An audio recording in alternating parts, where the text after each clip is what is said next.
Hello everyone, how are you all? Welcome back to the part 2 of audit of consolidated financial statements. Let's continue after a break. So in the first part, what we have understood so far, we have understood everything about the section number 129.3 provisions, section number 129 subsection 4 provision. Then we also understood the framework of preparation of consolidated financial statements, that if you are following if you are following the accounting standards, then it is going to be division 1. If it is accounting standard, it is going to be division 1, and if it is INDAS, then it is going to be division 2. Division 2 of what? Companies Act 2013 schedule 3 framework. Then also we have understood 129 subsection 4, as we have already discussed. We also understood the AGM, in the AGM of the parent company, along with the its own separate financial statement, along with the consolidated financial statement. Now the separate financial statements of the components are also going to be taken care of by the parent company only. Then we also understood the exemption from consolidation for the, you can say that a company which is a intermediate wholly owned subsidiary or a partially owned subsidiary. If you are a wholly owned subsidiary, then you need to satisfy the two conditions, that neither you are listed in India nor you are listed outside India, or the second condition is your parent company, immediate parent company, should be located in India, and they are filing the returns and financial statements with the ROC, and they have prepared their financial statements in accordance with the applicable framework, right? And if you are a partially owned subsidiary, the both the conditions are required to be same, but the extra condition is to the non-holding members. To the which members? The non-holding members, the company must have given a notice in writing, like asking about their objection, that if they don't have any objection, if the company does not prepare any kind of consolidated financial statement laid down in the AGM. That we also understood. Then we understood some differences in the definitions between the definitions of control, joint venture, joint control, subsidiary, as per AS and as per IND-AS. And then we also understood the parent's responsibility. So quickly, let's wrap up the parent responsibility. There are total 7 main parent responsibilities. So parent is also responsible for the preparation of consolidated financial statement. Parent is also responsible for the identification of its components and the inclusion of the financial information in the consolidated financial statement. Parent company is also responsible for identifying its reportable segments. Parent company is also responsible for identification of the related parties and related party transaction. Parent company is also responsible for obtaining the accurate and complete information, financial in all its components like subsidiaries as joint ventures.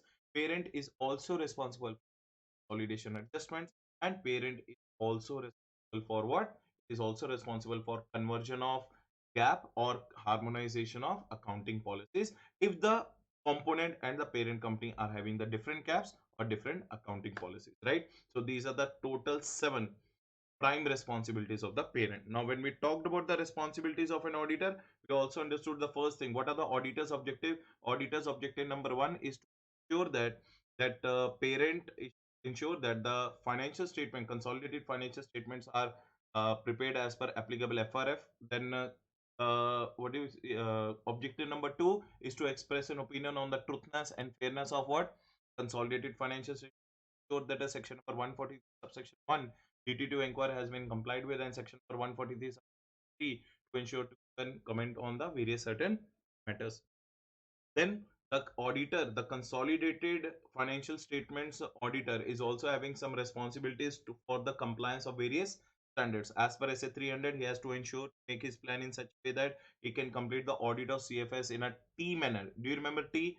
Timely, efficiently, and effective manner. So just a revision, just to wrap up, so that we can continue with the flow in this lecture.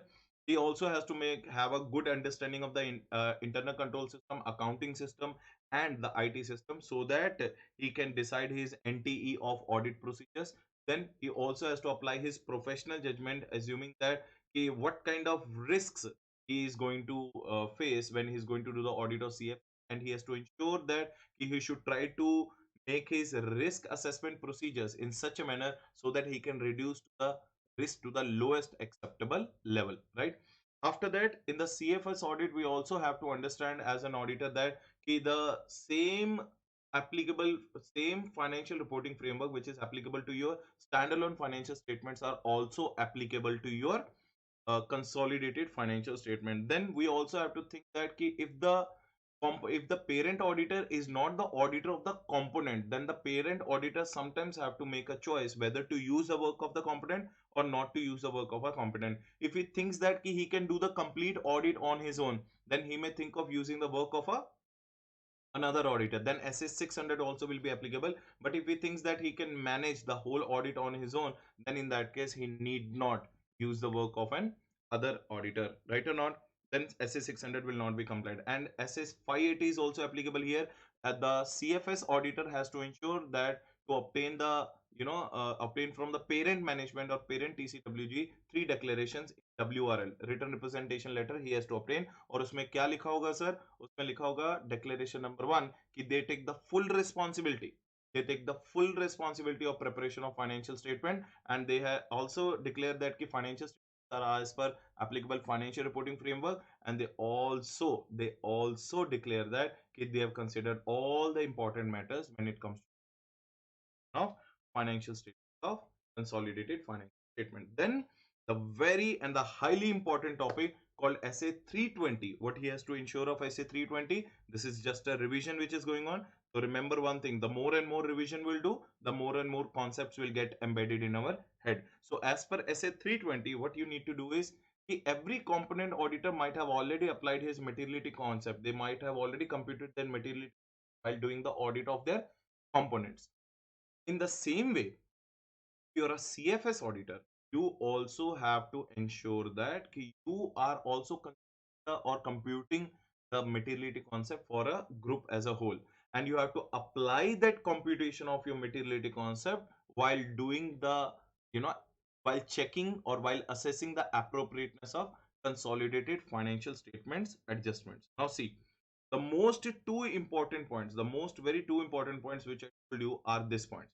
Now in the point number this, I already told you, if there is a component, if there is a component but that is immaterial component, but in that immaterial component also the auditor of the component has given any kind of modification, any kind of reservation, or any kind of qualification, then as a CFS auditor, in your CFS audit report, it is your responsibility that you have to include it as it is.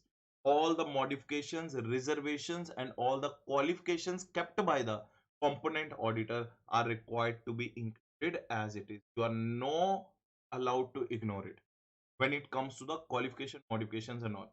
You may ignore if he has not kept any kind of qualification or any kind of modification, but if qualification, modification, or reservation is there, then as a CFS auditor, you are not allowed to ignore it. You have to, as it is, you have to add it in your CFS audit report. Clear, everyone? And we also understood about the auditor's report responsibility relating to other financial information. Now, what is the auditor's responsibility relating to other financial information? Sometimes the auditor has to ensure that there might be, there might be other financial informations also he has to gather. Sir, what kind of other financial information? Sometimes the components and the parents accounting policies are different, so he has to ensure that the harmonization of policies have very correctly. Sometimes the components gap is different and the parents gap is different, so he has to ensure that the components gap has been converted as per the parents gap for the ease of doing the audit. And sometimes he has to also put a very lot of pressure while understanding the consolidation adjustments also, ki whether the company has computed the goodwill or the capital reserve or the minority interest. You know that in the FR you already have these topics. Whenever the consolidation takes place, we have to calculate the goodwill or capital reserve at the time of acquisition only. That is one time calculation. And at the same point of time, you also have to calculate how much part of equity is attributable to the minority interest as per those companies which are following accounting standards, and it is non-controlling interest for those companies which are not following the accounting standards if they're following the IND AS. That is called consolidation adjustment. And auditor also have some responsibility to ensure that sometimes what happens if you are a component, right, and if you are a parent company. Suppose you are a component company and you are a parent company. Parent company's financial year is different. Component company's financial year is different. Whether the difference is coming or not, when the both the entities, which is holding company and a subsidiary company, they are not having the same financial year, it becomes very difficult to do the consolidation at that point of time. So that is what we call it as subsequent events taken place between this time, whatever the subsequent events taken place. So that adjustments also auditor has to take care of. So we are going to talk about these kind of adjustments in a very detailed manner in our coming topic when we'll start with the consolidation, right? Next thing what we have to understand, next thing what we have to understand is audit the consolidation. What is the next thing we have to understand? How to audit the consolidation. This is a topic where we left in the part 1, and now we are going to start with the part 2. Okay, now it's a very easy topic. Now see, you are an auditor of a parent company. Am I correct? You are an auditor of a parent company, but at the same point of time, you are an auditor of consolidated. So when you were the auditor of only parent company, your responsibility was restricted to understand the structure of parent and to understand the controls of the parent company. But now your responsibility is bigger. You are an auditor of consolidated financial statements. Now, when you are an auditor of consolidated financial statement, you don't only have to understand the structure of a parent now, you have to understand the structure of a group as a whole. So, what is the first thing the auditor has to do while doing the audit of consolidation? He should gain a very proper understanding of group structure. He should gain the very proper understanding of which structure? Group structure. He should also gain a proper understanding of group controls. Sir, what do you mean by group controls? IT controls, general controls, and application controls. Are you getting the point or not? Now it's no more about an individuality, it's about a group now. So what is the first responsibility of the auditor? Auditor shall have a good understanding of the group structure. Auditor should have a good understanding about the group controls. Group controls are of three types: IT controls, are you getting a general controls, and application controls. Either they are manual controls or they are automatic controls. He also requires to have a good understanding of accounting policies of its parent and its components. As I already told you, there might be some cases where the accounting policies of the parent are different from the accounting policies of a component. So auditor should have a good understanding of accounting policies of the parent as well as the accounting policies of the components, and he should also understand the process of translation of foreign components financial statements. Listen to this very carefully. Now listen to this very carefully. Sometimes if your subsidiary is located in US, let's take an example. Your subsidiary is located in US. So being in US, is that subsidiary going to follow Indian GAAP or US GAAP? They're going to follow the US GAAP. But that subsidiary is going to be consolidated by the Indian parent, or that subsidiary is going to be consolidated by the which parent? Indian parent. So we have to ensure that we should translate the financial statements of that US based subsidiary into the Indian rupees as per the Indian gaps. That is what we mean by point number 5. So what is the point number 5 here, everyone? Understanding the process of translation of foreign components financial statements, if any. Because remember one thing, when there's a difference, in the gap followed by the parent and the components have to change their financial statement as per whose gap? Parents gap. So we have to translate the foreign components financial statements to be adjusted in consolidation. So what are the four things we understood? The first thing what we understood while doing the audit of the consolidation, auditor should have or shall have a good understanding of the group structure. He should have a good understanding of the group controls, that is IT controls, general controls, and application controls. He should have a good understanding of the accounting policies of both parent as well as what? Components. And he should also have knowledge, or he should also know the process or understand the process, how the foreign component is going to be translated as per the Indian parent financials. Are you getting the point? So we have to transfer their foreign gap financial statements into the Indian gap financial statement. And what is the next two responsibilities the auditor should have while doing the audit of consolidation?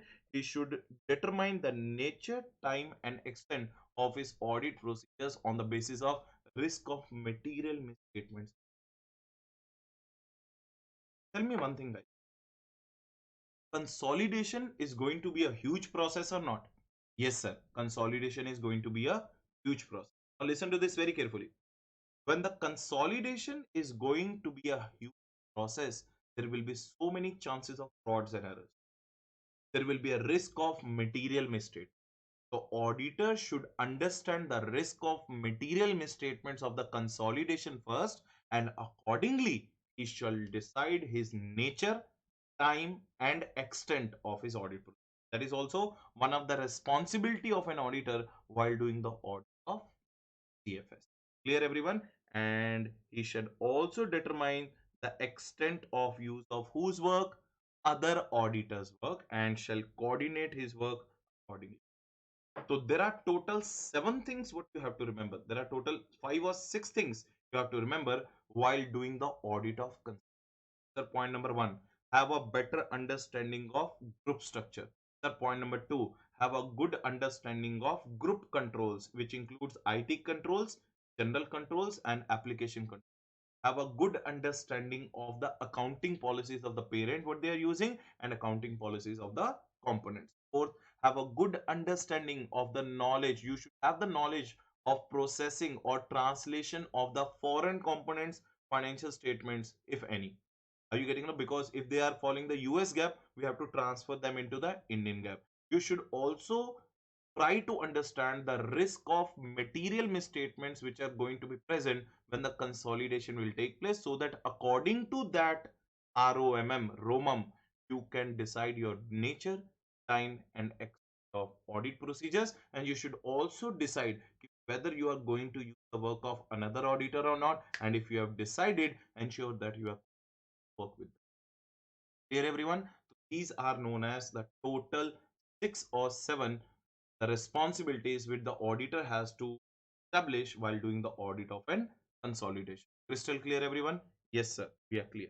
Now, very and highly important topic I will suggest you. It is a highly important topic when it comes to the. What do you mean by this topic? The name of the topic is known as completeness of component. Sir, what do you mean by completeness of? It's a very simple. First, the what the auditor has to do is, auditor in this topic is trying to understand whether the management has included all its components while doing the consolidation or not. Did it include all its associates or not? Did it include all its subsidiaries or not? Or did it include all its joint ventures or not? That is what the auditor has to see or not. It is a very important thing what the auditor has to take care of. He cannot ignore this thing. Now listen to this very carefully. In this case, to check the completeness of the components, what the auditor has to do. That point number one. Auditor shall first obtain the list of all the components from the parent manager. Bhaiya, give me the list of all the components which you think that they are going to be considered for the consolidation purpose. So what do you mean by components? Associates, subsidiary, joint ventures. Auditor should obtain the list of all the components of the parent's manager. Point number one. Point number two, he shall, or while doing the audit, he should always keep an alertness. He should always keep an eye which components have been included and which components have not been the parent. And if the components have not been included by the parent, is there any genuine reason behind not including it in the consolidation is there or not?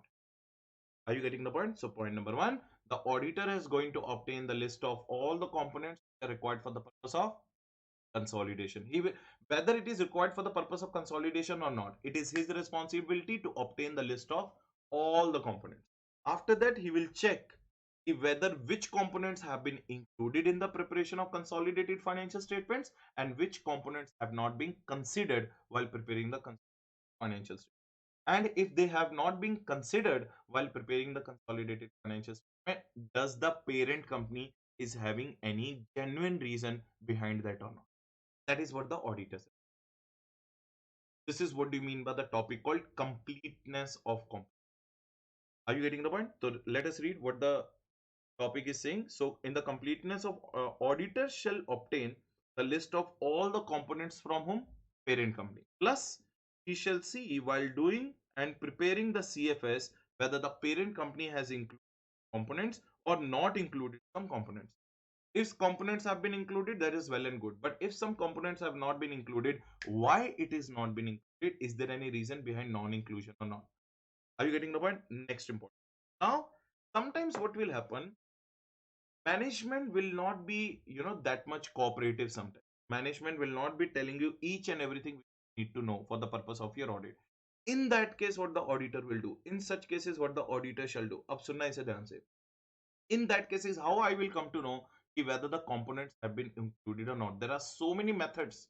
There are so many methods by which you can understand the completeness of the components has taken place while doing the consolidation of financial statements or while preparation of consolidated financial statements or not, whether all the components have been included or not. Should I tell you now how? Now read. To ensure that completeness of components have taken place, auditors shall perform the following procedure. Now, what are the procedures I have to follow? Now, listen to me carefully one by one. Automatically understand what.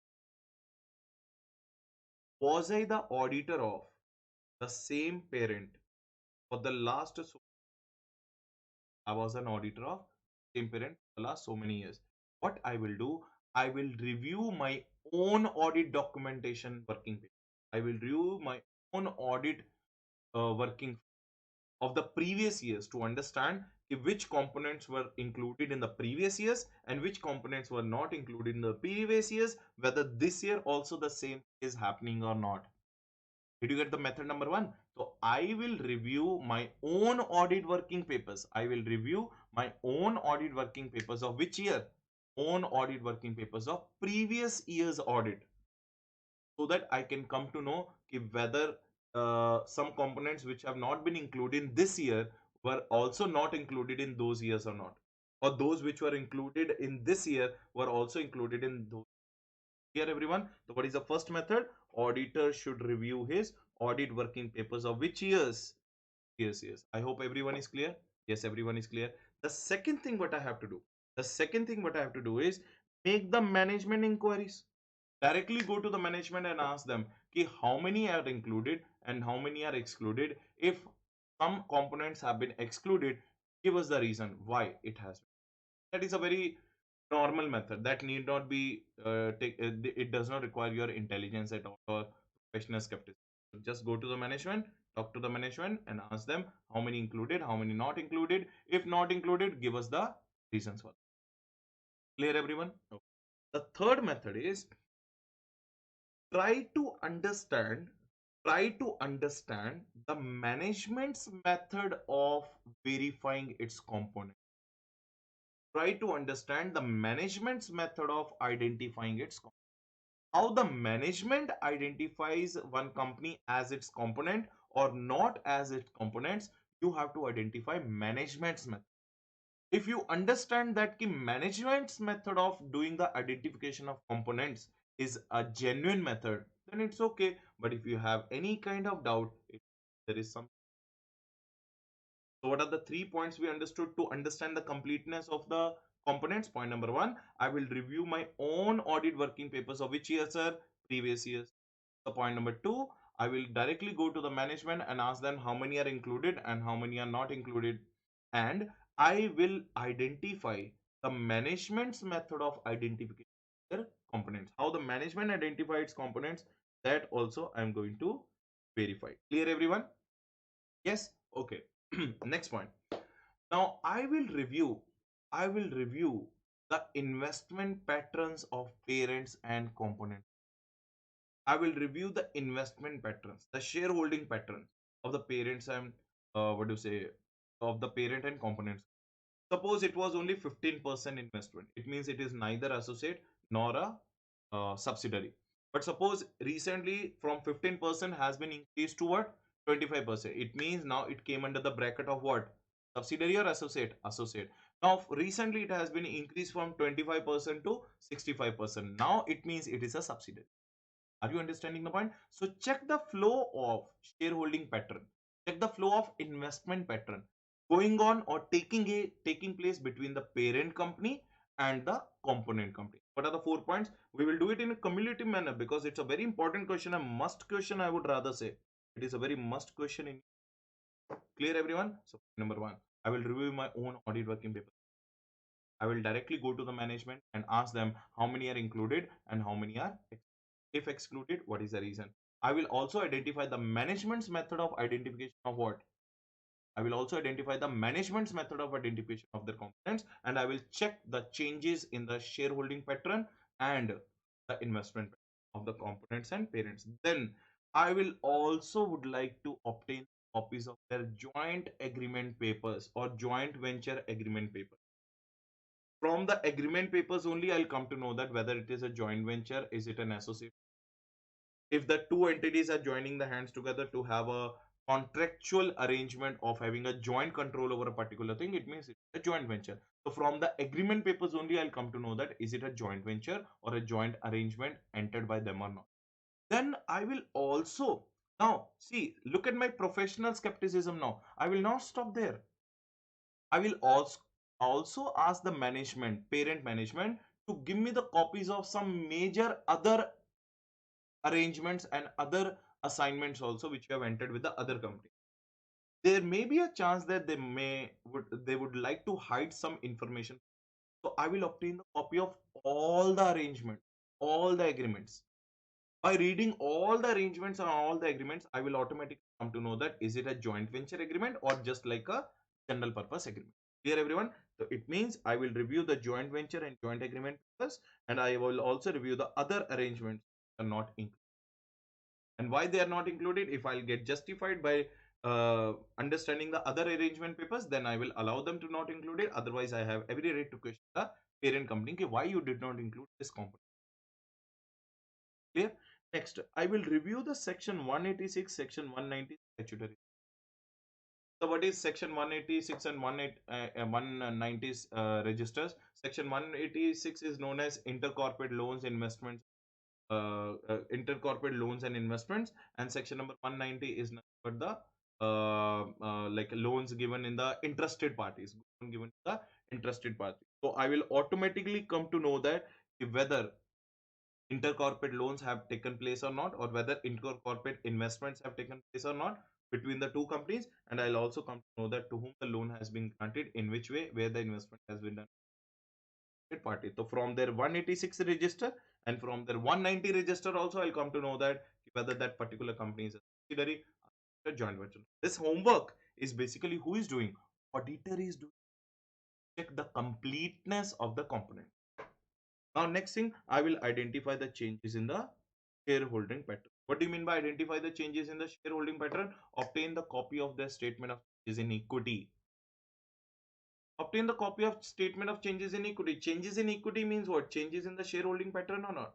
So these are the various methods which I have in my pocket to understand whether the components properly. So let us revise the whole topic again so that we can move to the next topic. So what is the topic name? Completeness of components. What is the topic name? Completeness of components. Sir, what do you mean by completeness of components? Auditor shall obtain. Auditor shall obtain the list of. Auditor shall obtain what? Auditor shall obtain the list of all the components from the parent company. Then he should see that in the preparation of consolidated financial statement, which components are added, which components are not added. But if some components are not added, he has every right to understand the reason why it has not. Suppose the management is keeping the silence. If the management is keeping the silence, whether the auditor has to obtain his own evidence or not. So what are the methods by which method number?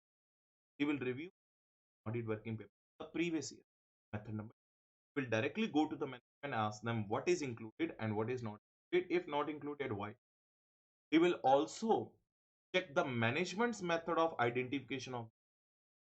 and he will also verify the investment registers or to understand the shareholding pattern changes or investment pattern changes, parent and I will also review the 189 and 186 and 190 statutory register.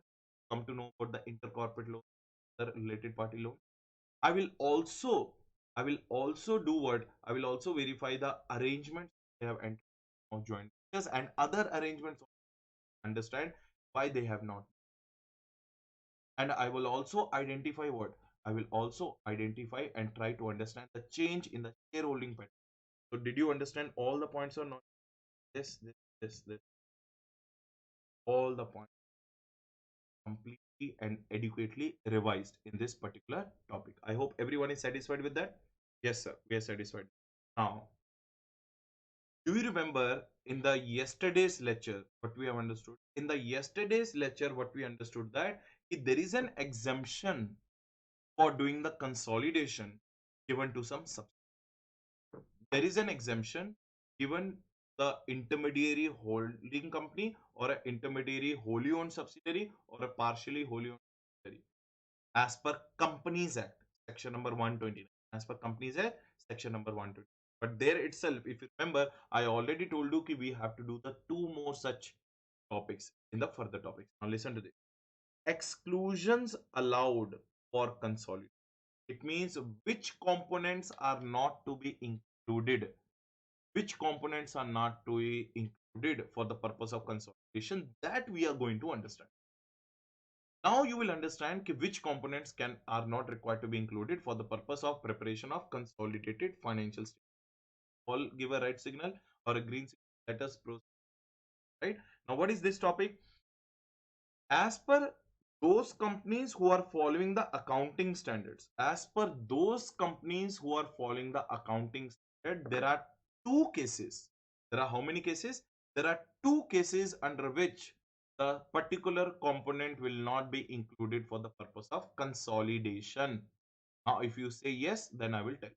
Yes, sir. Purpose number one, reason number one.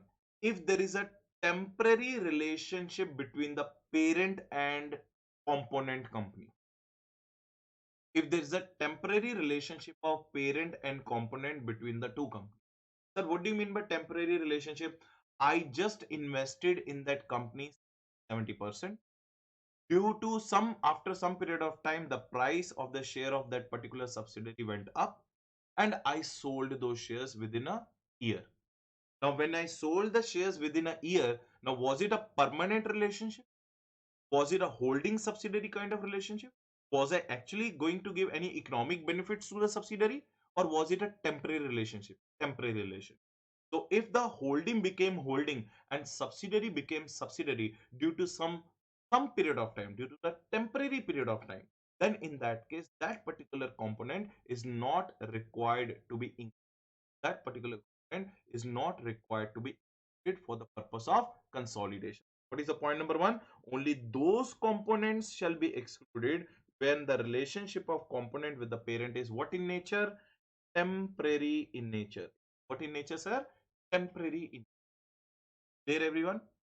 Case number. And this is for, remember, this is for which companies? This is for those companies which are following accounting standards.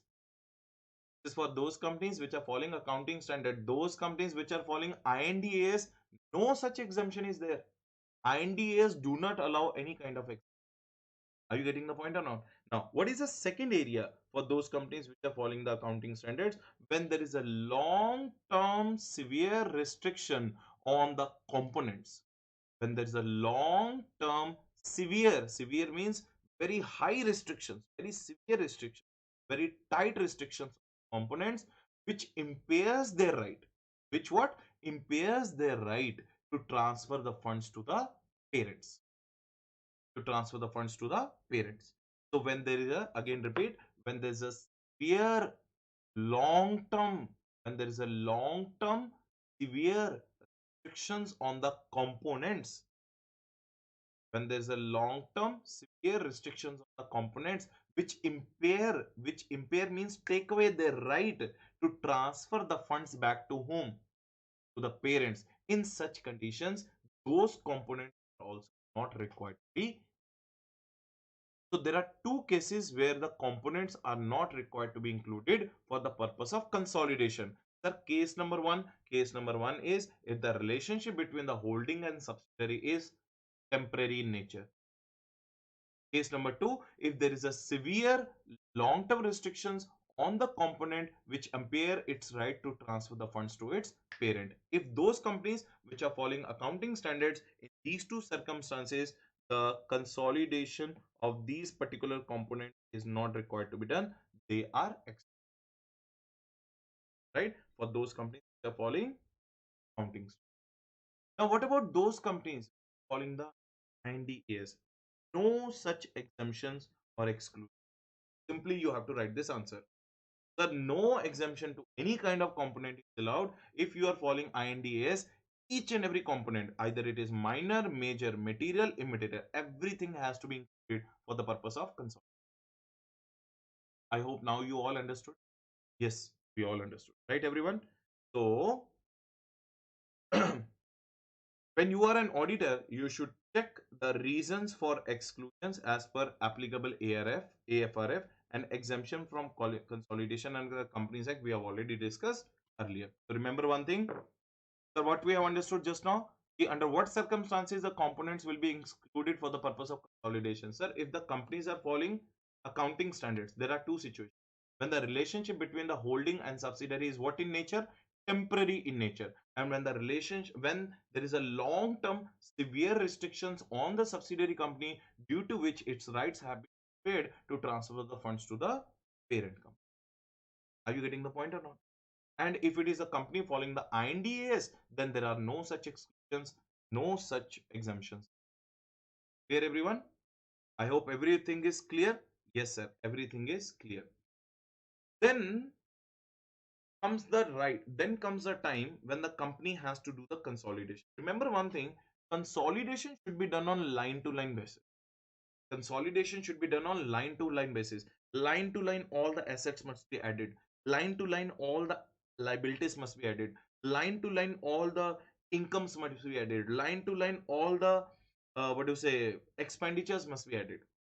Okay, consolidation means merging of so many components with the parents or not. So everything should be done on line to line basis. Assets of the subsidiary 1, subsidiary 2, subsidiary 3, subsidiary 4 added to the parent. Liabilities of the subsidiary 1, subsidiary 2, subsidiary 3, subsidiary 4 added, except consolidation adjustments, except intra balance adjustments, except intra क्या बोलते हैं indebtedness, those which are common, which are coming on the debit side also, which are coming on the credit side also. Holding company has given a loan to the now where the holding company will show the asset side, where the subsidiary will show this under the liability side. When we'll do the consolidation, whether the same thing is coming on asset side and whether the same thing is coming on liability side or not, yes, it will be cut off. That are known as intra balance or intra indebtedness. Other than that, everything should fall in line to line. And auditors also understand one thing, during the financial year, any status has been changed or not. Some joint ventures became some associate joint ventures. Some associates turned into subsidiaries. Some subsidiaries turned into. Are you getting the point? Some joint ventures turns into subsidiary and some subsidiaries turn into joint venture. Here, everyone, if there is any change in the status, that auditor, that is also the responsibility of the auditor to identify whether change in status has taken place or not. And he has to ensure that the total consolidation has been done on which basis? Line to line basis. I hope up to this everything is super clear. Everyone is crystal clear. Yes, sir, we are crystal clear. Right now, listen to this very carefully. If the companies which are following the accounting standards are doing the consolidation, if the parent company is following the accounting standards and the components are also following the accounting standards, they are doing the consolidation, they have to ensure that everything is done on line to line basis. I already told you, line to line, assets, liabilities, income, expenditure, cash flows, everything will be added. Are you getting the point or not? And now when we are adding it, what will happen? You have to calculate the goodwill and capital reserve. Now, say for example, when I acquired a subsidiary and paid the more money than its net asset value. I acquired a subsidiary worth rupees 500 crores, but I paid 650 crores to acquire it. Did I pay extra 150? Yes, that is called goodwill. And when I acquired a subsidiary worth 500 crores at 350 crores, did I pay 150 crores less or no? That is called what? Capital reserve. And while doing the consolidation, we also have to ensure that we are calculating the minority interest. Sir, why I'm using the word called minority interest? We are talking about those companies following what? Accounting. We're talking about those companies that are following what? Accounting standards. When the company is following accounting standards, we do not call it as a non-controlling interest. We call it as a minority interest. Whereas on the other hand, when the companies are following what? IND-AS, instead of minority interest, they're called what? Non-controlling. Clear, everybody? So line to line consolidation adjustments are required to be done for the asset, liability, income, expenditure, and cash flow. And we have to calculate the goodwill and capital reserve. We have to ensure that the minority interest is calculated. And those companies which are following the accounting standards, they have to ensure that they are complying with AS 21, AS 23, AS 20. So that we already know. But those companies which are following IND-AS, those companies which are following IND-AS while preparing the consolidated financial statement, they have to of these four IND. IND-AS 110, IND-AS 103, IND-AS 111, and IND-AS 28. What is IND-AS 110? It talks about the consolidation of financials. What is IND-AS 103? It talks about the calculation of goodwill, calculation of capital reserve, or calculation of non-controlling interest, not minority interest. And then they have to follow IND-AS 1111, which talks about the joint arrangements, and they have to talk about the IND-AS 28, which talks about the joint ventures and associates. 111 talks about the joint arrangements, and 28 talks about joint ventures and associates. Same thing we are doing here, same thing is here only, but instead of 21, 23, and 27, instead of 21, 23, and 27, what are the four IND-AS we have to consider? IND-AS 110, IND-AS 111, IND-AS 103, and IND-AS 20. Sir, what is 20? Joint ventures and associates. So what is 111? Joint arrangements. What is 103? It talks about calculation of goodwill, minority interest, sorry, non-controlling interest, or calculation of capital goodwill or capital reserve. And what is IND-AS 110? Of financial. Clear, everyone? Up to this point, if you have any doubt, you already have my number, and you have to ensure that you are asking me the doubt particular number which I have shared with you all. And anyways, numbers are coming below also. So the second number which you can see, that 863499916, that belongs to me only.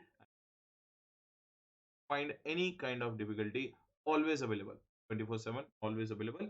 But make sure that your calls will be taken after 9 o'clock in the night, and remaining WhatsApp and all. I hope everyone is clear about the audit of consolidation so far. Now the major topics are come. What do you mean by major topics? Why I am calling it as a major topics? That you will understand in. Okay, guys. Okay, so let us understand what do you mean by consolidation adjustment. So before going deeper, let me give you an idea. What do you mean by consolidation adjustments? When we talk about consolidation adjustments, when we talk about consolidation adjustment, there are two types. One are known as permanent consolidation adjustments, and one are known as temporary consolidation. Sir, what do you mean by permanent consolidation adjustments? What do you mean by temporary consolidation? Listen to this very carefully. Listen. Permanent consolidation adjustments are those adjustments which are only required to be done only once. They are only required to be done only once. Means that at the time of acquisition. Only once, in the beginning only. That is why it is known as permanent. They are not required to be done on yearly basis. Let's take an example. When we acquired a subsidiary, when a holding company acquired a subsidiary, there will be either goodwill or there will be a capital reserve. Do we have to calculate every year? No, we don't have to calculate every year. We only have to calculate only once. That's why it is a permanent. Now, when the holding company acquired 60% of the voting rights in the subsidiary company, what is remaining 40%? Remaining 40 as minority interest. Remaining 40% is known as minority interest. It is also known as non-controlling interest if the company is holding IND-AS. Clear, everyone? So, do we have to calculate the share of profit, share of assets, or rather you can say that the equity proportion attributable to the minority interest and non-controlling interest, that also is required to be done only once permanently. So, permanent consolidation adjustments are basically two. One is the calculation of goodwill or capital reserve, and second one is calculation of portion attributable to or equity attributable to minority. Clear, everyone? So equity attributable to the minority. Clear, everyone? So that is why they are known as permanent consolidation. Now, there are some consolidation adjustments which we have to do every year. There are some consolidation adjustments we have to do every year. Those consolidation adjustments are called current consolidation. They are called what? Current consolidation. Sir, what do you mean by current consolidation? Example, um, no, goodwill and capital reserve point will not come. That is a permanent one. Now see, current consolidation adjustment means intra profits or losses. Suppose holding company sold any asset to the subsidiary or subsidiary hold any asset to the holding company. So they made a intra group profits. So that is going to be adjusted. That can happen every year. Intra balance adjustment, intra indebtedness, intra management fees. Every year, suppose if the every year their gap is different or if the accounting policies are different, every year we have to do the harmonization of accounting policies also. If their gap is different, every year we have to convert the components gap as per the requirements of the parent gap also. So these are those kind of adjustments you have to do on every year basis. That is why they are known as current consolidation. So when we talk about the consolidation adjustments, what are the 2 points come to mind? Sir, point number one, point number two, one permanent consolidation adjustments, and one is known as current consolidation. I hope everyone is okay. Now listen very carefully. Listen to this very carefully. Sir, why this topic is very important? Understanding the adjustment is not important. Understanding what the auditor has to carry out his procedures in this adjustment is very important.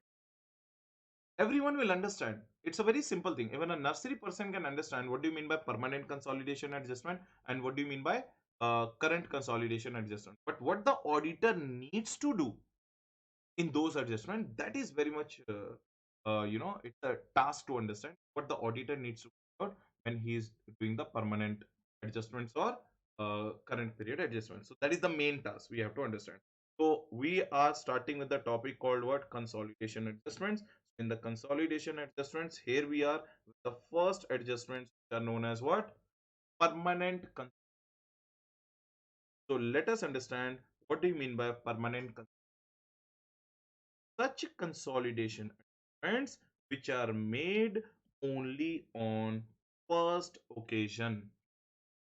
That is what I told you. It is made only on first occasion, only one time at the time of acquisition. Are you getting the point? But let me ask you very simple. Suppose the changes have taken place over a period of time. If any subsequent changes have taken over a period of time, then in that case, again, permanent consolidation. Let me give you an example. Up to the financial year 1920, I was having 5 subsidiaries. So did I do the consolidation adjustment permanent in nature for the first time in 1920 or? Yes. But in the 2021, I acquired 2 more subsidiaries. Now tell me, 2 more I did into the group, 5 were there. Now 5 plus 2 became what? 7. So do I have to do the permanent consolidation adjustment for the newly acquired subsidiaries or not? Yes.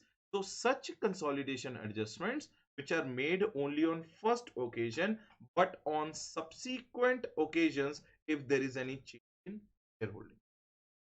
On the subsequent occasions also if there is any change in shareholding. Now let me give you one very simple. One more example. Now listen to one more example. Now there was a subsidiary in which the company was having 70% voting. Parent was having how many voting rights? The 70%. The 70% voting rights means 30% is what? 30% is minority interest. Now suppose company reduced it to now 45%. Now tell me, is it still a is it still a subsidiary now? No more, it's a came into the bracket of what? So these kind of subsequent changes will come in the future due to the change in what? Shareholding, then also the so permanent consolidation adjustments are carried out only once at the time of first occasion and sometimes at the subsequent occasions if there is a change in the shareholding pattern. Clear everyone? So this brings an end. The meaning of which adjustments? Permanent consolidation. Clear? Yes. So what are those two permanent consolidation adjustments? I already told you we have to calculate or determine the goodwill or capital reserve, because when we acquire any subsidiary or associate part, either we get a goodwill or we get a capital reserve. If we paid more than what we deserve, then we get a goodwill. If we paid less than what we deserve, then we get a. I have everyone clear? Yes. So determination of equity attributable to whom? Minority. That also I told you the remaining 20% or 30% which are left in the subsidiary are known as. We have to calculate the portion of the equity and the reserves which are attributed to those minorities. So these are known as the two permanent. Clear everyone? Crystal clear everyone? Yes, sir. Now what is the next thing? This is the main procedure. What you have to understand. Permanent consolidation adjustments are quite simple, but when it comes to the current year consolidation adjustment, there we little have to think about more. Now, under the permanent consolidation adjustment, what is the first thing auditor has to check? Auditor has to check that the calculation of goodwill and the calculation of capital reserve and the calculation of minority interest we have done is appropriately. That's it. What is the first responsibility? What is the first procedure auditor has to apply when the company has done the permanent consolidation adjustment?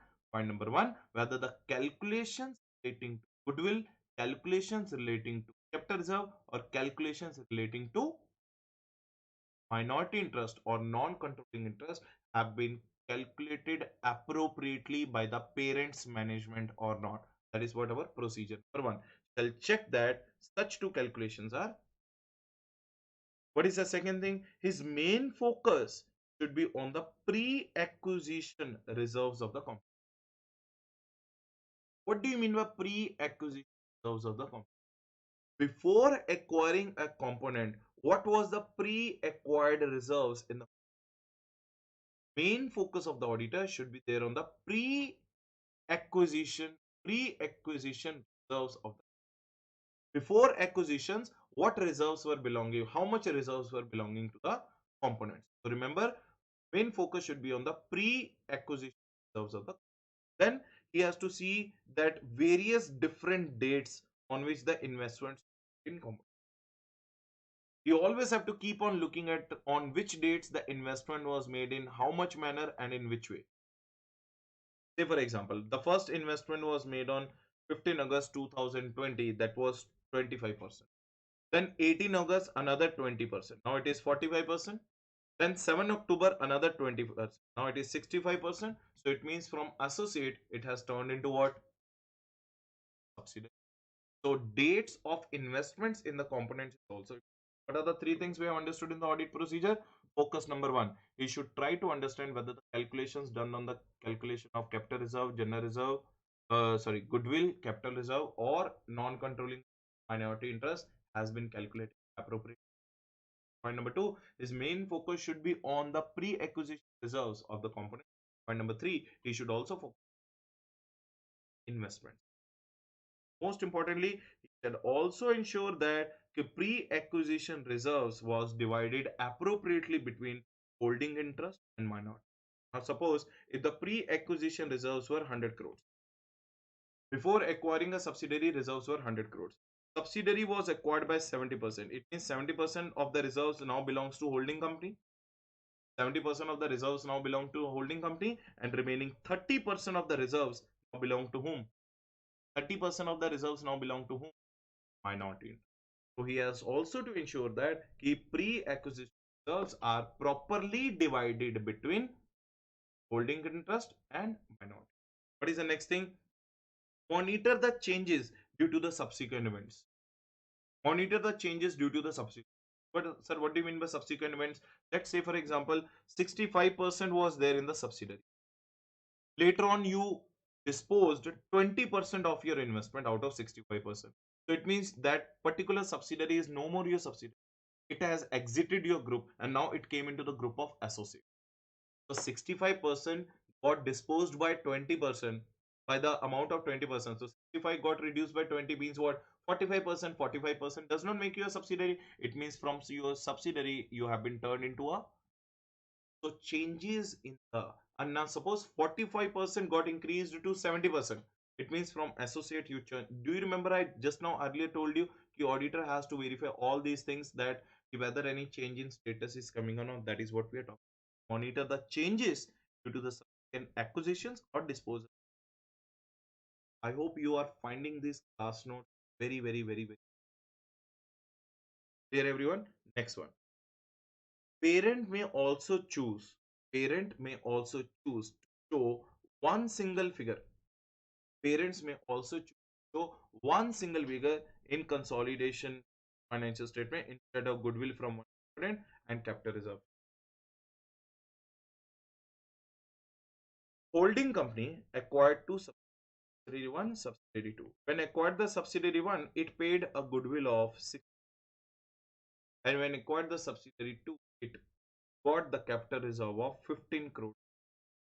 Now tell me, in one subsidiary acquisition, you got 60 crores of goodwill. In the second subsidiary acquisition, you got the 15 crores of capital reserve. Now what is the net figure? Net figure is 45 crores. So it is 60 crores was goodwill and 15 crores was capital reserve. It means if the if the parent company wants, it can show the net figure of what? 45 crores. So 60 minus 15 comes to what? 45 crores. What? Net figure of goodwill. Instead of showing 60 in one place and 15 on the liability side and 60 on the asset side, do the net off. Goodwill minus capital. How much total came? 45. So it can show the net figure. That is what do you mean by this point. Now read this point. If the parent may choose to show the one single figure in the consolidated financial statements instead of goodwill from one component. Net off figure. So in total six audit procedures you have to apply when you are checking the permanent consolidation adjustment. Clear? Point number one.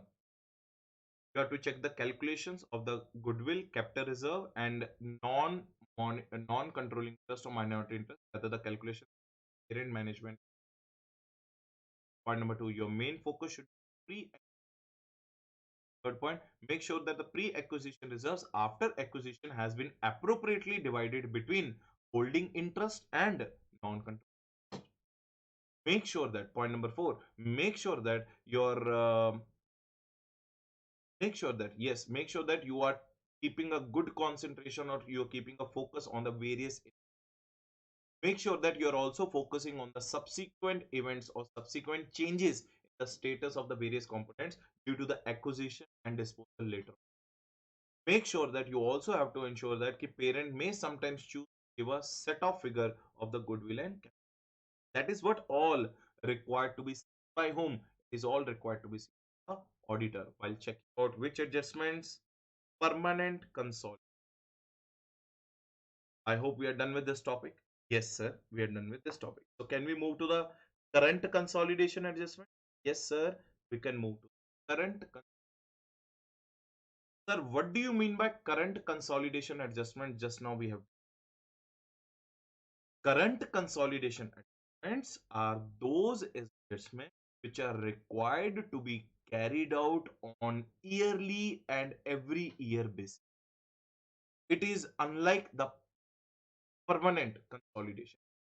Were required only at first occasion. But these are those adjustments which are required to be carried out every year for consolidation. Sir, how will come to know? Very simple. Very simple. Goodwill, are you going to calculate every year? No. Are you going to calculate minority interest every year until unless the changes are not taking place? No. So it means those two are permanent. Remaining all are what? Current consolidation. Here everyone. So what do you mean by current consolidation adjustment?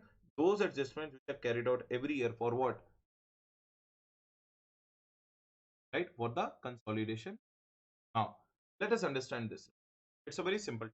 Now, why do we need to carry out the current consolidation?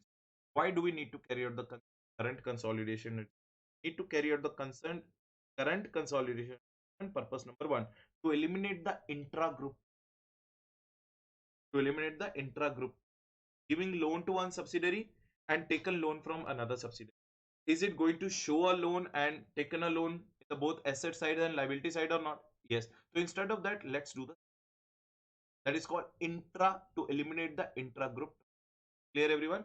This is what do you mean by the first reason why do we do the current consolidation adjustment. What is the second reason? Intra-group balances. Eliminate intra-group balances.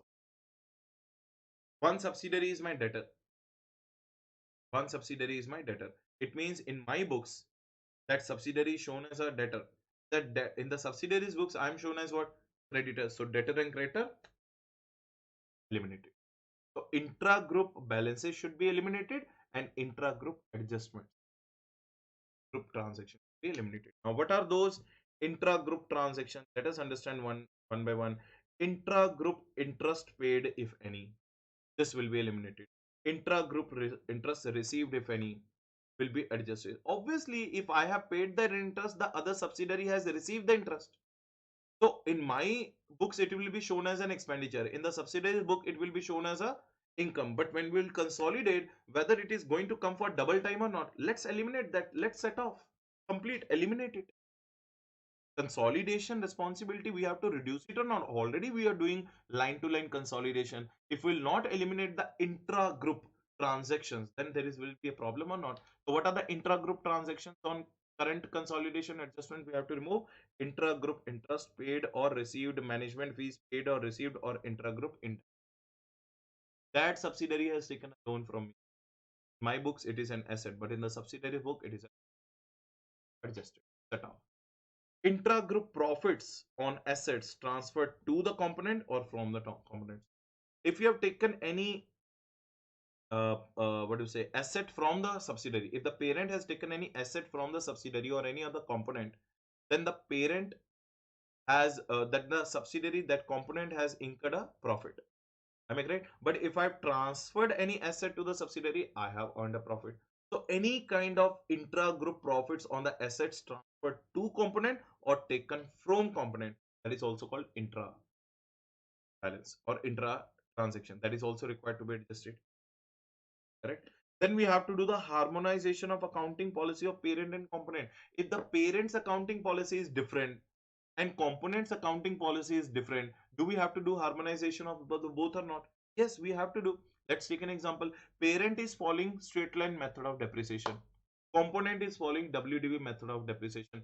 Parent is having one accounting policy and the subsidiary is having another accounting policy. So do we have to take care of the adjustment?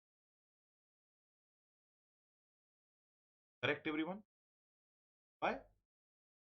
By current adjustment. Then conversion of gap if different. Now, if the component is having a different gap and the parent is having a different gap, then the component's gap has to be changed as per the parent's gap. That is called conversion of gap.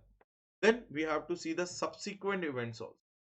We have to see the subsequent events also. So what do you mean by subsequent events? If the holding and are having the same financial, we have to see.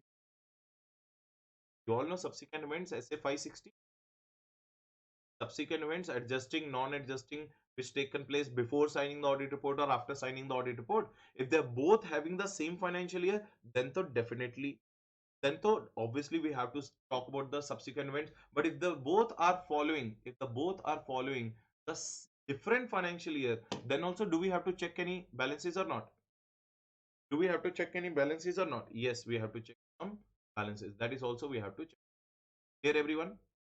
So if they are both having the same financial year, then the subsequent are going to be checked. But suppose if the holding company's financial year is ending on 31st March and subsidiary's financial year is ending on, say for example, 30th September, do they have the same financial year or different financial year?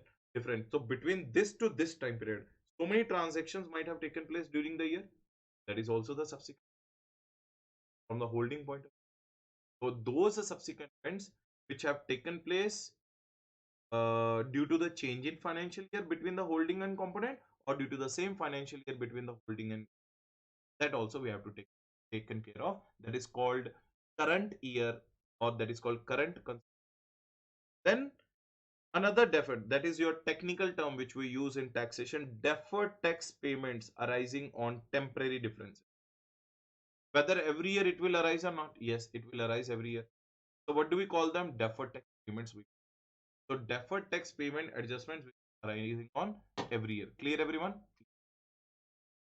So deferred tax payment arising on the temporary differences is also one of the current consolidation adjustment. And the last one, movement in equity. So what do you mean by movement? Say for example, to last year the minority, this year company has increased its holding more by 10%. Therefore, minority interest is reduced to 20%. If the holding interest is increased by 10%, so minority interest is reduced by 10% or not? So is there any movement? Yes, movement of what? 10% reduction. That is also every year we have. So that's why all it is known as what? Current consolidation, CCA. So what is a current consolidation adjustment? Intragroup interest paid received management debtness. Intragroup profits on assets transferred to the component from the component. Harmonization of accounting policies between the parent and company. Conversion of the gap if the gap is different in the parent and component company. Subsequent events when the holding and subsidiary, or when the holding and subsidiary are having the same financial year or different financial year. Deferred tax payment adjustments arising on temporary differences and movement in attribute trust and non are all known as current consolidation adjustment, right?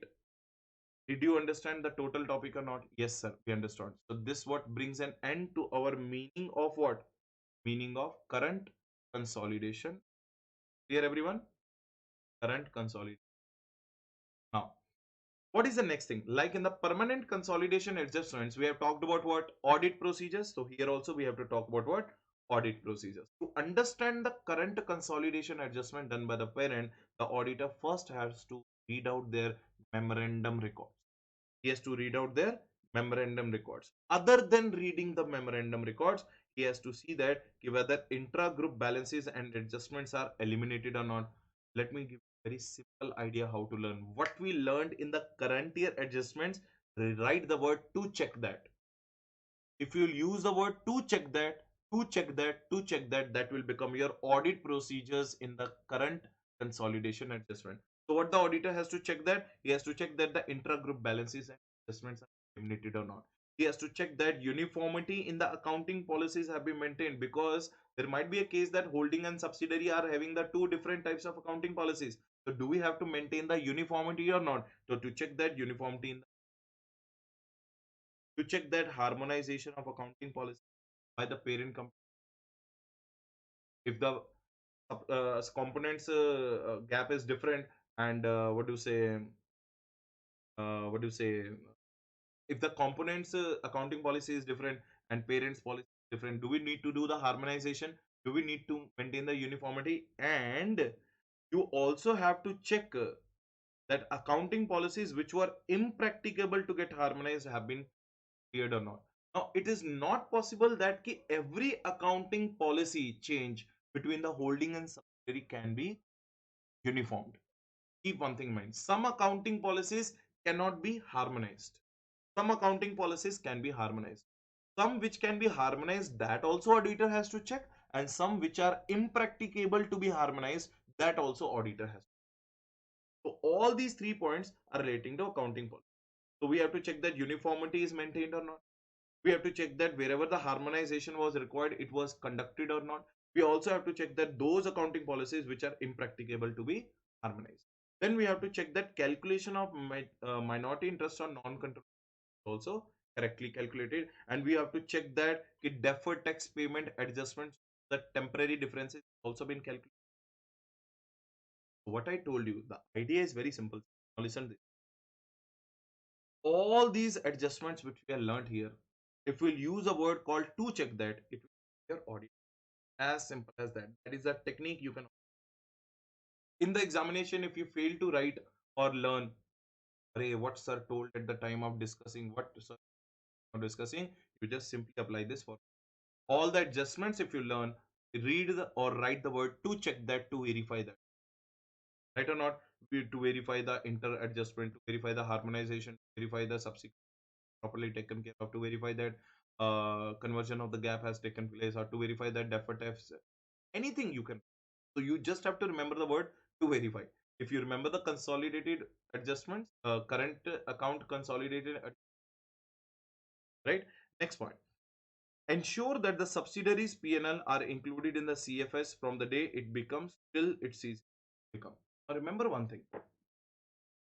You are required to add the profit and loss statement of subsidiaries from the day it became your subsidiary. And you have to stop including it in the CFS from the day it ceases to become your subsidiary. As simple as the day it became your subsidiary, from that day you have to start adding them in the consolidated financial statement, and the day it is no more your subsidiary, you have to stop including them in the financial statement. That is what they are saying. So ensure that subsidiaries P&L are included in CFS from the day it became till the day it ceased. Clear everyone? So this is what do you mean by audit procedures which are required in the current country. Didn't end here. Story didn't end here. We have other procedures. These were the main procedures, but we have the other procedures. Now, auditor has management procedures to reduce material. Auditor knows that what procedure he has to follow, what procedure he need not follow. But auditor also has to understand the management procedures of doing the consolidation adjustment. If his procedures are little bit matching with the management's process of doing the consolidation adjustments, then in that case, okay, less room is there.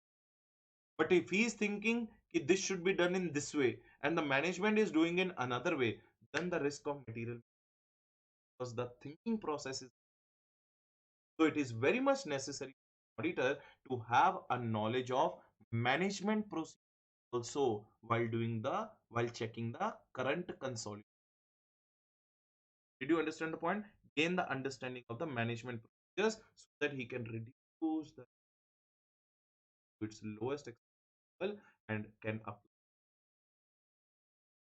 Clear everyone? Yes. Goodwill shall be valued at the, you all know, goodwill shall be valued at the date of acquisition and should be seen that it was tested for impairment at every balance sheet. You all know that purchased goodwill or acquired goodwill which is recognized in the balance sheet is required to be amortized over. Impairment loss will be recognized on every balance sheet date. So auditor has to show that goodwill was calculated on the acquisition date while acquiring the subsidiaries, and he also has to ensure that, sir, remember one thing. In the audit of consolidated financial statements, it looks like a very small chapter, but it is an ocean actually. So many questions can be. It's a very in-depth chapter, and that's the reason we are doing each and every word so that examiner, so that you will not leave any stone unturned which may come in your examination. No, not leaving any stone unturned. As simple as, हम तो सब कुछ करके जाएंगे, each and everything करके. समझ में आया sir? So goodwill shall be valued at the date of acquisition and it should be tested for its impairment loss at every balance sheet date.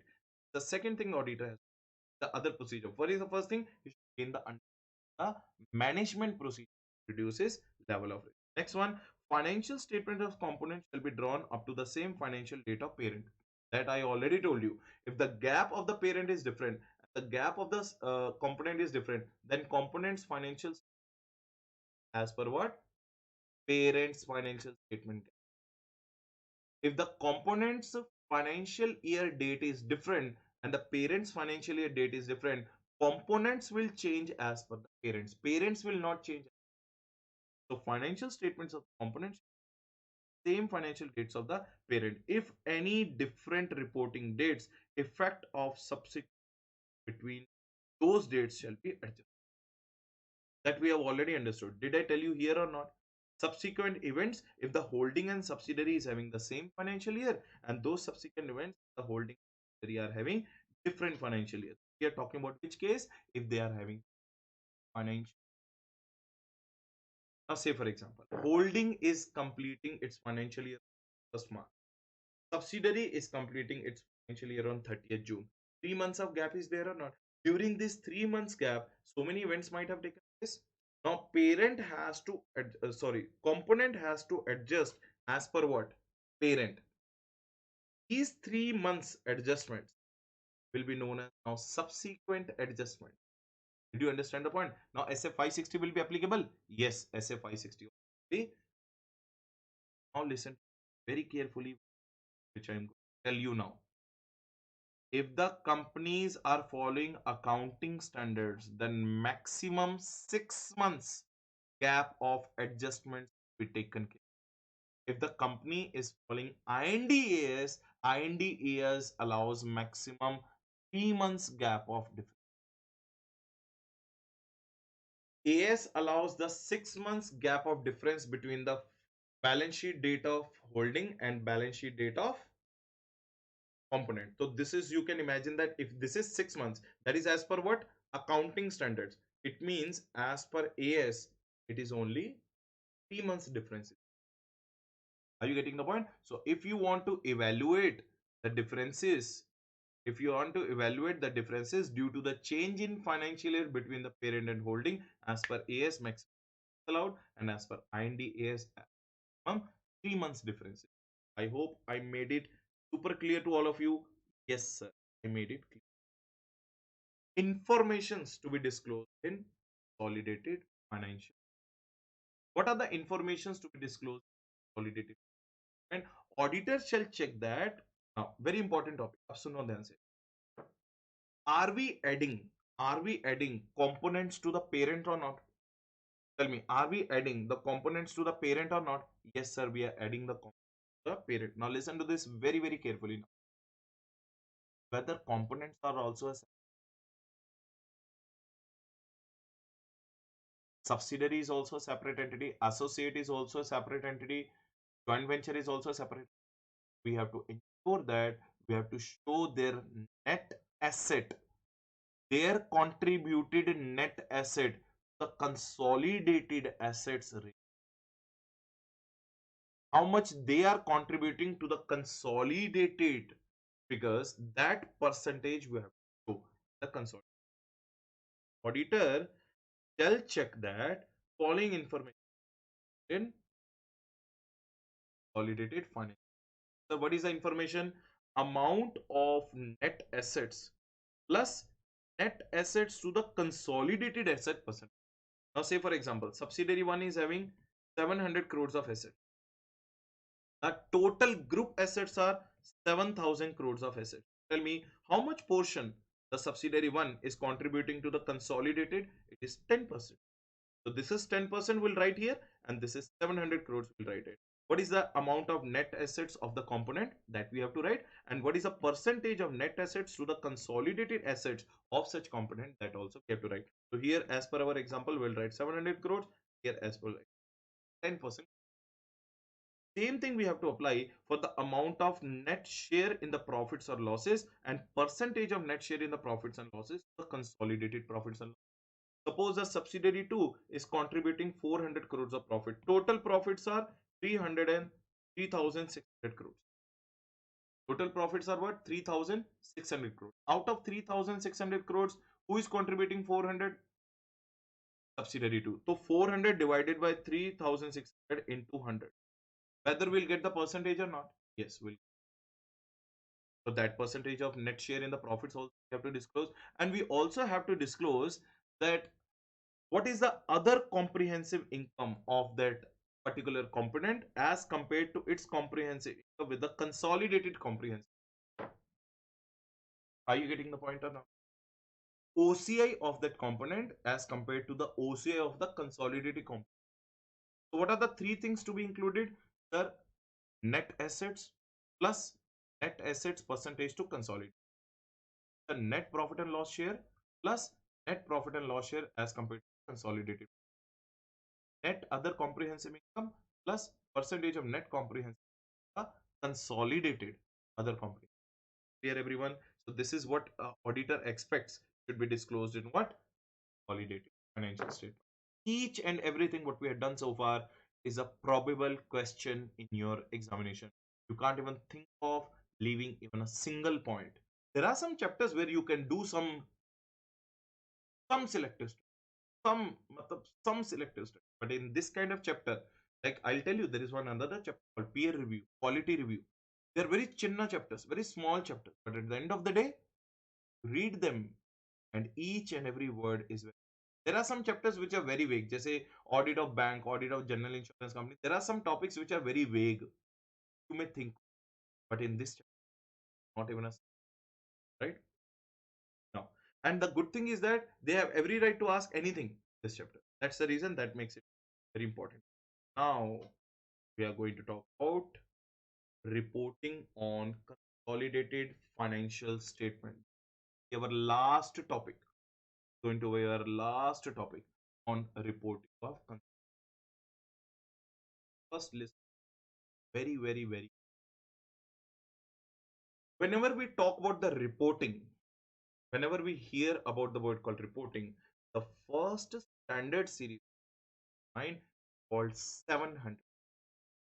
In the 700 series, SA 700 revised, SA 705 revised, SA 706 revised are highly important. Highly important. SA 700 will teach you how to express an on financial statements, how to report. That is SA 7. SA 705 will teach you how to express the modified opinion. How to express the modified opinion in the independent report.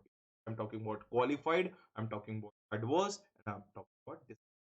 So 700 teaches you the format of reporting, how to report on financial statement. 705 tells you how to modify your opinion and what to do, where to qualify, where to adverse, and where to disclaim your opinion. That is what 705 revised teaches. And then SS 706 teaches you others matters paragraph and emphasis matters paragraph and others matters paragraph. It means those paragraphs where the auditor thinks that it is required for the better understanding of the users of finance. They play a highest important role when it comes to the audit. But along with them, there is one more standard which plays a very important role, because there is a use work of another auditor. I'm using the word called another auditor. I'm directing you towards the component auditor.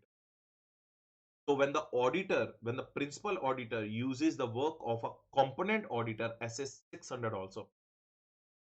But as you all know that SS 600 is optional. Sir, why SS 600 is optional? Because you may choose to use the work of component auditors, you may not choose to work the. That is purely dependent upon the CFS. Does he want to do, or does he want to use the work of another auditor, or he does not? I hope I'm super clear to everyone. Yes, I'm clear. So there are total 5 cases. There are 5 different types of reportings you may face when you do the audit of consolidated financial statement. The criteria number 1, when the parent auditor, what is the criteria number 1? When the parent auditor and the components auditor is same. So think logically, when the parent auditor and the components auditor is same, there is no place of 600. There is no place of 600. So what the parent auditor has to do, he just has to express an opinion on consolidated financials. That's it. It means he has to make the use of SS 700, SS 705, and SS 706 if required. Nothing else. 600 will not find its place when it comes to case number, because when the parent's auditor the component. But read the case number 2. When the parent's auditor is not the auditor of component, it means here 600 will have a very huge importance and a huge divided responsibility, magnitude of the work performed by another auditor. Each and everything we'll discuss it. But let us first discuss the 5 headings. Now, what is the case number 1? When the parent auditor is also the component auditor. Case number 2, when the parent auditor is not a. This is very simple cases. Then the complication comes when the component auditor reports under a different accounting framework, which is different from the accounting framework of the parent. It means parent's accounting framework is different and component's accounting framework is different. And I already gave you the answer of that. In such cases, component's accounting framework should be changed as per what? Parent's accounting. And the same is a case number 4 when the component auditor reports under different auditing framework. It is different accounting framework here, and here it is different auditing framework. It means the components auditor is reporting under one auditing framework, and the parents company auditor is reporting under different auditing framework. So again, the components auditing framework must be changed as per the parents auditing framework. Remember one thing, parent will never change as per the components. Always the components are going to change as per the parent. If you 100% understood the concept, please make sure that you are reaching to your friends as saying about this. Are you getting the point? I hope I'm putting my 120% effort. So when the parent auditor is also components auditor, and when the parents auditor is not a component auditor, when the component auditor is using a different component auditor is reporting under the different auditing accounting framework, and the parent auditor is reporting different auditing framework, sorry, accounting framework. And when the component auditor is reporting under different auditing framework, and parent auditor is reporting under the different auditing framework. So 4 cases so very clear, it is very easy to understand. 5th case is very complicated when the component is not audited. So what are my 5 reporting responsibilities? What are the 5 circumstances which I may face when I'm talking about the audit financial? Let's start without fail in detail so that we can wind up this chapter called audit of financial statements. I hope you like the concept, you like the teaching, liked it, please. Thank you. Sure. Let, let us understand case number 1. What is the case number 1? When the parent and component auditors are same. What I told you, when the parent and component auditors are same, there is no chance of. But yes, the component auditor knows the parent auditor also knows the component components also. So it's just a very simple language we have to use. The consolidated financial statement shall express in opinion on the truthness and fairness of what the consolidated financial statement auditor. I forgot to write, the consolidated financial statement auditor shall express an opinion, shall express an opinion on truthness and fairness of consolidated statements. What are the consolidated financial statements? Consolidated balance sheet, P&L, TFS, notes to account. Nothing you have to do. It is a responsibility of the consolidated financial auditor to statements, because the component auditor is also the auditor of parent auditors, also of. Clear everyone? Right, CC, you all understood? Clear? Okay. Now, case number 2. When the parent auditor is different from parent auditor, then we have to think of SA 600. Then we have to think 600. We also have to think 706. So why 6? Why 706? First, let us complete 600. Parent auditor shall consider. Parent auditor shall consider. I would rather write it here 706 and 705, both will come. I will tell you why. But let us first understand 600. In case the component auditor and the parent auditor are different, then there can be two possibilities. So what is the two possibility? If the parent auditor thinks that he can complete or do the complete audit on his own, then so in that case he need not take the help of component auditors. It means no existence. But if he thinks that he is not able to do the complete audit of consolidation on its own, he will definitely need to coordinate with the work or use of another auditor. Then six. Now see, in case the parent uses the work, in case the parent uses the work of the component auditor, then the parent auditor shall what he shall disclose the magnitude of the financial by auditor. Very careful. Did I do the audit of those components? Sir, no, we have not done the audit. Whether the component auditor is different or not, yes. So I have a responsibility to disclose in my CFS audit report the magnitude of the financial statements audited by another auditor. It is my responsibility to tell. It is my responsibility to tell to the outsiders, to the to the users of financial statement ki bhaiya this component audit is not done by me. This components audit is done by the different component auditor. The magnitude of the financial audited by the component auditor is required to be disclosed in the CFS audit report. Clear? If I am using the work of another audit. Point number one.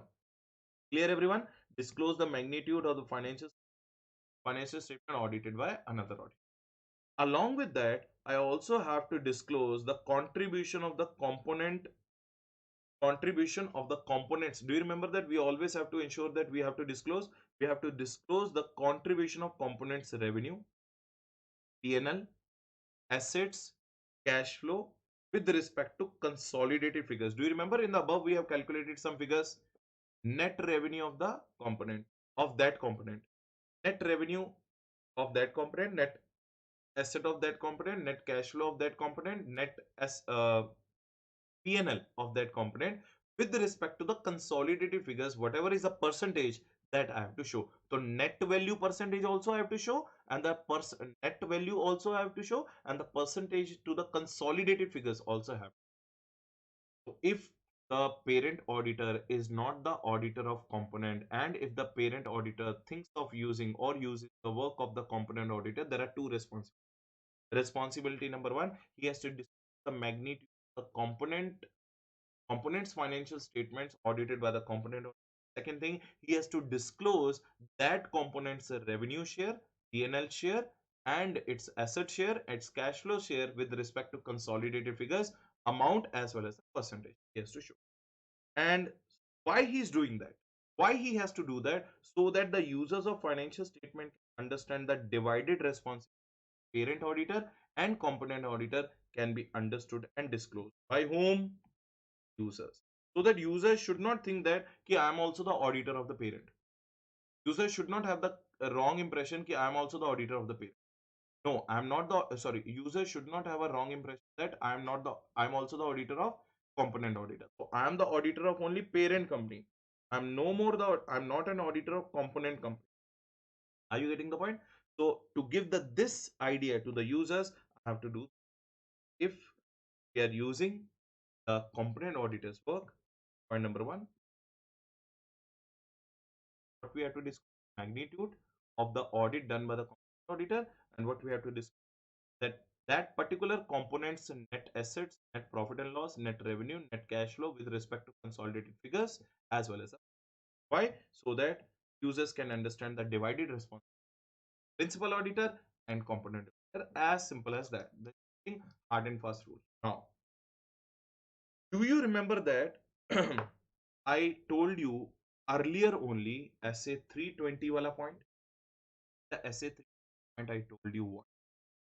If the component auditor has kept any kind of reservation, any kind of modification, or any kind of qualification, or any kind of emphasis, or any kind of others matters paragraph in his component auditor's report, then the parent auditor, without any doubt, has to include the same modifications, reservations, and qualification in EFS audit report as it is without changing it or without ignoring it. Did I tell you earlier or not?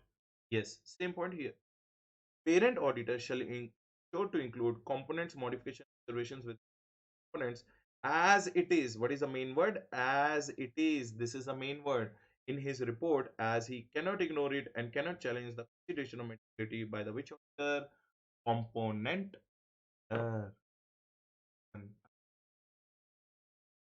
if the component modified, it's okay. If the parent auditor want, he may not include that immaterial component, but that component where the modification result qualification kept by the component auditor, irrespective of the size of that subsidiary or associate or that particular component, modification as it is EFS audit report also without fail and without changing it and without ignoring it and without challenging it. Clear everyone? Clear everyone? Yes. Okay, great. Hello. Next one. So this is what brings an end to the case number 2 when the parent auditor and the is. I hope everyone understood. When the component auditors report, when the component auditors report under the different accounting framework as compared to the parent's accounting, then I already gave you an idea. What idea I gave you? That the components have to change their accounting framework as per the framework of parent. Did I tell you or not? Yes, but there is some little bit things you need. Very simple. I'll make it 120%. Now suppose components auditor is not familiar with the accounting framework of parent. Component auditor is not familiar with the accounting framework of parent. It means component auditor को पता ही नहीं है कि they do not know कि how the parent's accounting work works. Then what should you do? Then it is the parent's responsibility. It is the parent's responsibility to convert the components financial statements as per the parent's accounting. So when the component auditor does not know or is not familiar with the parents, when the component auditor is not familiar with the parent's accounting, then it is the responsibility of the parent company to ensure to change or convert that component as per parent's accounting. Clear everybody? Yes. So component auditor is unfamiliar with the accounting framework of the parent. Familiar or unfamiliar? Unfamiliar. Then it is the parent's management responsibility to convert the financial statement as per the parent's account. Later on, shall do the adjustments on the same. After conversion only, the consolidation adjustments is possible. Do we have to harmonize them or not? Do we have to convert their gap to our gap or not? After that, you will do the consolidation adjustment, and parent auditor shall apply his audit procedures to check whether the such consolidation adjustments are being carried out properly. And we already, he has to check the calculation, the acquisition, those things, audit procedures on the right side of the consolidation adjustment, permanent, current, right? And number one is again repeating, if the component auditor if the component auditor is unfamiliar with the accounting framework of parent, then the parent's responsibility is to convert the financial statement of component as per the parent's framework, and later on they will do consolidation adjustments and audit procedures. Clear everyone? But the second case, what is the second case? When the components auditor familiar with the parent's accounting framework and group accounting manual. He knows the parent accounting framework also. Who knows component auditor? And he's also having a knowledge of the group accounting manual. Then what will happen? Then component shall prepare its financial statements in accordance with the parent's accounting framework from the beginning, as they might have knowledge of it and group account. Here we are converting. Here we are converting. Here, no need to convert. Right from the beginning only, when you already know the framework, component auditor already knows that consolidation is, then why he will unnecessarily create the financial statement? Why he will, component auditor already knows that, why he will report unnecessarily under the accounting framework different? He will make sure that the component, that particular company component, is right from the beginning only preparing its financial statement as per the parent's accounting framework, so that later on we need not convert. Conversion problem will be resolved.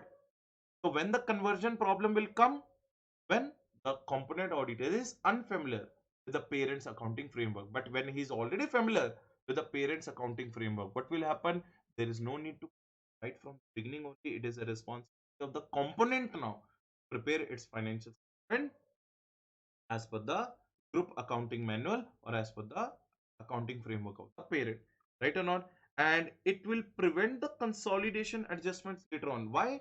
Here we were doing the adjustments. Here we will do the we were doing the conversion. That's why adjustments were required. But here our time of doing those adjustments will be saved. Why our time will be saved? Tell me now. So are we converting here now? No, we are not converting. Right from the beginning only we are preparing as per the accounting framework of the parent or not. So it will definitely save our time for the conversion, consolidation statements or adjustments or not. Yes, it will save the time here. It will consume the time here. Are you getting the point? Due to which adjustments will be eliminated. Due to which adjustments will be eliminated, and CFS auditor shall be able to check that financial statement as per the group accounting manual, and parent auditor can decide whether or not to believe the components audit. So it's a very simple thing. Very simple thing. The component auditor does not know the accounting framework of parent company. What is your answer? Then the component auditor is not going to do anything. Parent company must, for the conversion of the component auditor's financial statement, parent's accounting.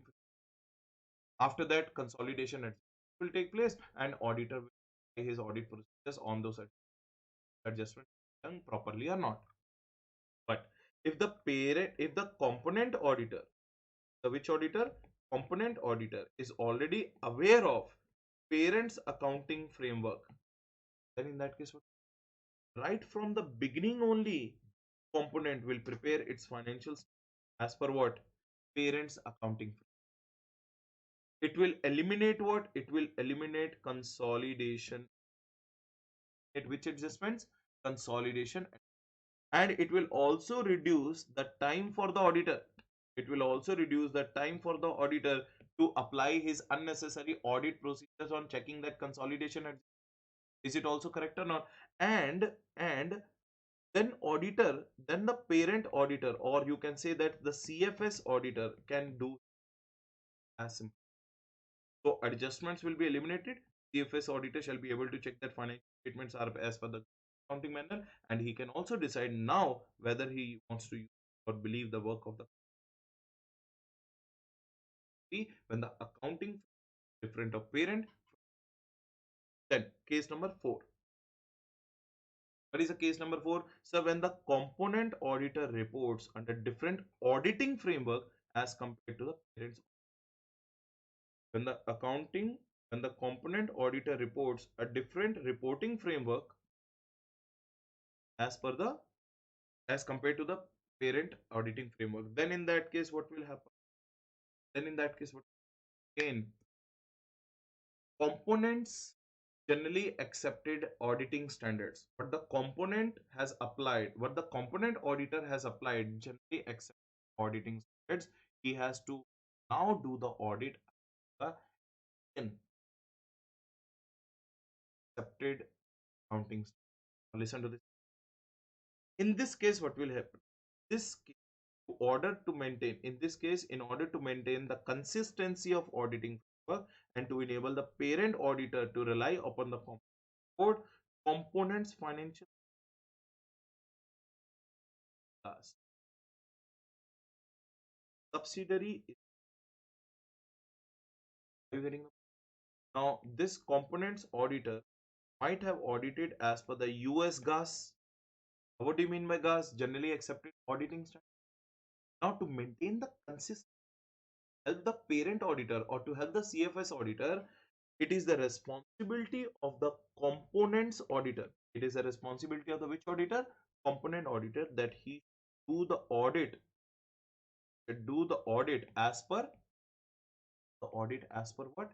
Indian GAAP. So that CFS auditor, remember one thing, component compromise always have to convert as per the parent. Parent will not bend his knees. Components. So again repeating, in this case, in order to maintain the consistency of the audit framework and to enable the parent auditor to rely upon the component auditor's report, components financially audited Indian GAS. If they will be audited as per Indian GAS, then only harmonized. Otherwise, clear everyone? Yes. Case number 5. What is the case number 5? Component. The component is not audited at all most of the time. Everybody thinks that that component is not audited because it was not important. Wrong and very problematic notion. That is very wrong misconception. It is a myth. That is not the way how you should look into. If the component is not audited, auditor should consider the unaudited in evaluating the possible effects of modification. EFS auditor does not reduce his responsibility by saying that key component is not audited. Okay, my response. No, your responsibility will remain same. So why it will remain same? Component is not audited now. Why? What should I do, sir? If the component is not audited, still you have a responsibility to check that is there any possibility of any modification or material? Is there any possibility of risk of material or not? You cannot rest even if the component. So auditor, which auditor? CFS auditor should consider unaudited in evaluating the possible effects. If it is audited, then it is certain effects. But if it is not audited, there can be a possible effects. Why? Because it's not audited means but it's unable to collect the audit evidence for that. It is not audited means but nobody has collected the audit evidence in that particular component. When the audit evidence has not been collected, you are unable to express. When you are unable to express an opinion, how you can be certain of material mistake? There can be a possible effects, contingent, may or may not, possible effects of modifications if any, because he was unable to obtain sufficient and appropriate audit evidence on it, and components are clearly everyone. There are total 5 cases what we have done, the reporting responsibility. What are the 5 cases? When the parent and auditors component same, simple parent auditor or the CF opinion on the consolidated. Second case, when the parent auditor is not the auditor of the component, what is our answer? That is our answer. What is the answer? We have to think of 600 also. We have to think 0.56 also.